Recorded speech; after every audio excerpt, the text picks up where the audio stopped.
মাদারীপুরের ডাসার উপজেলার দক্ষিণ মাইজপাড়া গ্রামের আনিস ফকির জীবিকার সন্ধানে বেছে নিয়েছেন এক অভিনব পথ। বিলের পানিতে প্রাচীন কায়দায় মাছ শিকারের মাধ্যমে গড়ে তুলেছেন নিজের জীবনের গল্প। ভোরের আলো ফোটার সঙ্গে সঙ্গেই হাতে নেন শিকারের সরঞ্জাম, শুরু করেন মাছ ধরার কাজ।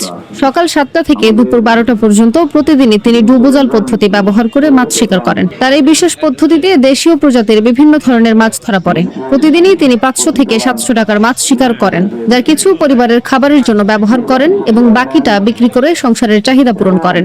আনিস ফকির জানান, বর্ষাকাল শেষে তিনি বিভিন্ন পেশায় যুক্ত হয়ে জীবিকা নির্বাহ করেন।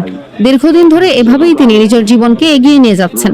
ইতিমধ্যে তার 6টি মেয়েকে সমাজে সম্মানের সঙ্গে বিয়ে দিয়েছেন। গ্রামীণ জীবনের এই সহজ সরল অনুপ্রেরণাদায়ক গল্প প্রমাণ করে, ইচ্ছা শক্তি ও পরিশ্রম থাকলে জীবিকার পথ খুঁজে নেওয়া কখনোই অসম্ভব নয়। পদ্ধতিটার নাম কি?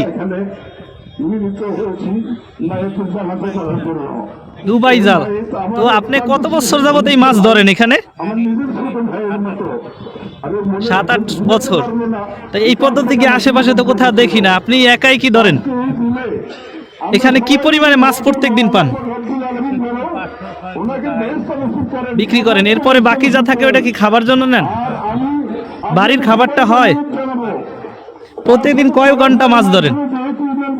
তাইলে প্রত্যেকদিন বিক্রি করেন 500 থেকে 700 টাকা, এটা দিয়ে চলে যায়। আপনার ছেলে মেয়ে কয়জন?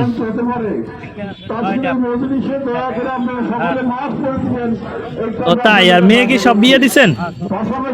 আলহামদুলিল্লাহ।